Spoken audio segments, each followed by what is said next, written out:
I'm Jim Grimes, Chair of the Illinois News Broadcasters Association Cameras and Mics in the Courts Committee, and I'm joined by Edith Brady-Lunny of the Bloomington Pantograph. Edith serves as the media coordinator for the 11th Circuit Court. This video hopes to introduce you to the Illinois Trial Court's extended media coverage. We'll briefly review the policies set out by the Illinois Supreme Court and provide some tips on how to implement the policy in your circuit.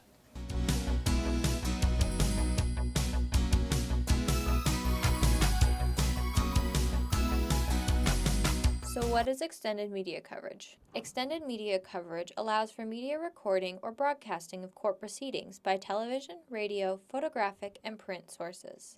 We're here today with Will Scanlon, who is the trial court administrator for the 11th Judicial Circuit.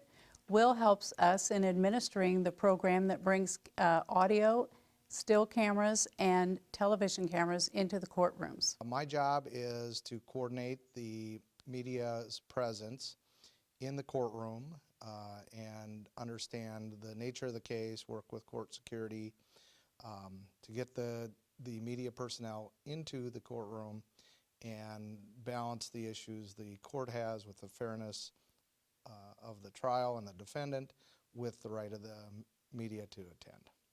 So what should I do if I want to cover a case? First, you'll communicate with the media coordinator. Then, you'll file a petition with the courts to have coverage. As the media coordinator in the 11th Judicial Circuit, it's my role to make sure that all the parties involved in a case have notification that cameras may be attending the hearing. And that means sending a written notice to the judge, both attorneys and the defendant in the case, as well as to your office to let people know that, that we're asking for that permission. And also, if someone wants to object to our being there, an attorney or defendant may file an objection. And of course, when that happens, the attorney will make arguments, and I will generally come in and make an argument to support the media's position on that. About how long does it take for a petition to get accepted or declined? Well, it can take up to 14 days. Knowing that the petition process is going to take a couple of days and sometimes longer than that, sometimes reporters want to appear at the initial bond hearing in a criminal case or on the first appearance, and the notice requirements sometimes do not allow that. The judge is, again, trying to balance the rights of the defendant with the petition to appear in a courtroom with the cameras, and so some of that is going to be problematic. So why might a petition not be accepted? There are a lot of different reasons why a petition might not be accepted. For one, security concerns. Or it's possible that it's a juvenile court case, and depending on the case and judge, they might have policies regarding interviews and witnesses.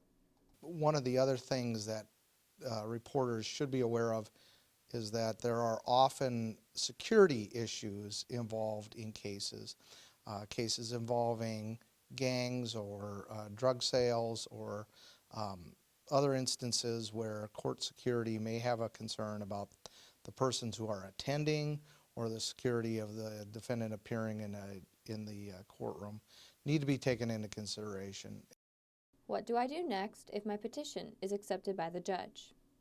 It is always a good idea to visit the courtroom before the day of the trial to familiarize yourself with the room and the things that you will be shooting.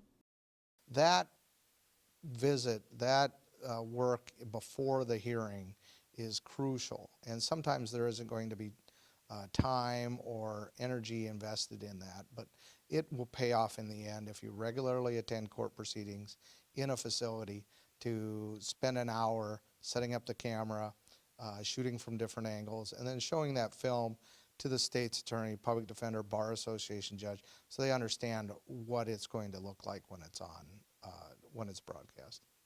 Where should I set up my camera if I'm covering a court case? In terms of logistics for this particular courtroom, this position would be the best for still cameras and video cameras. The reason for that is it excludes the jury box and all of the jurors, which you are never allowed to capture on film or in a video clip. But it also allows you to see the witness stand, where the judge is sitting, and the attorneys for both sides, as well as the defendant.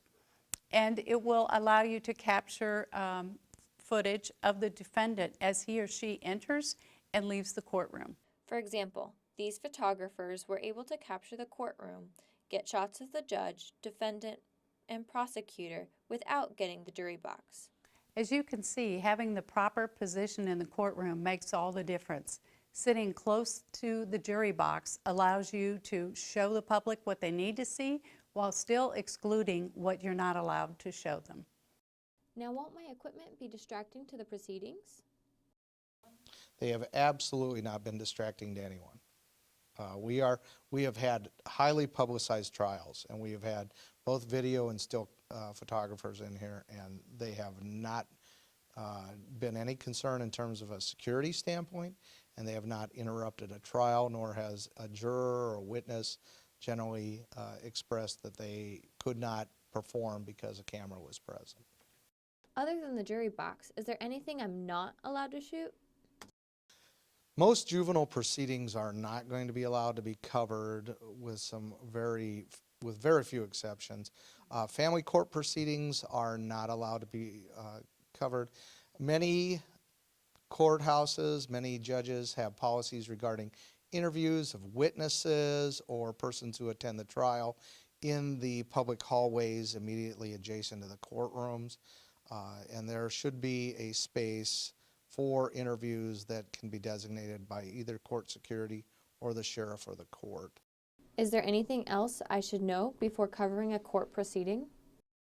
One piece of advice I would add, based on our 3 years of experience now with having cameras in the courts, is that reporters take the time to be familiar with not only the Illinois Supreme Court rules for cameras in the courts, but also with the local court rules in the circuit where they're going to be traveling to cover a case.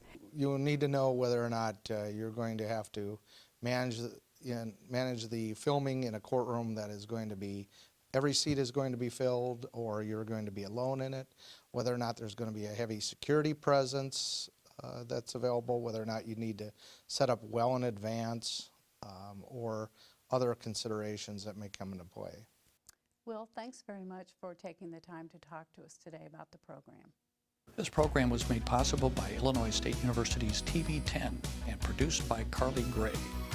If you'd like more information on extended media coverage in the Illinois trial courts, visit inba.net or illinoiscourts.gov. Thank you.